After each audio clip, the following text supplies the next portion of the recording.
La procura di Padova ha aperto un'inchiesta per omicidio stradale sulla vicenda dell'anziana travolta e morta poche ore dopo in ospedale. La tragedia era avvenuta in via Forlanini, zona residenziale nell'area di Padova 2000.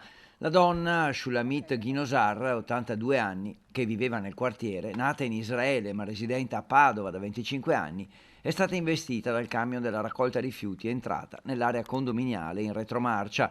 Il PM Giorgio Falcone sta valutando l'ipotesi di ricorrere a una perizia per ricostruire la dinamica dell'incidente, se l'autista non abbia visto la donna o se ci sia stata qualche procedura non rispettata.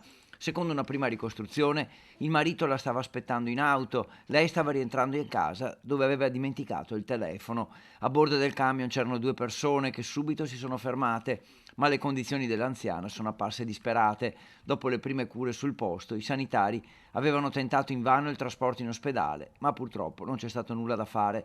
In ospedale, in stato di shock, era stato portato anche l'uomo alla guida del camion, un quarantenne residente nel Veneziano. Il mezzo appartiene a una cooperativa di Comacchio che lavora in appalto per la municipalizzata di Padova. Le indagini sono condotte dalla polizia locale.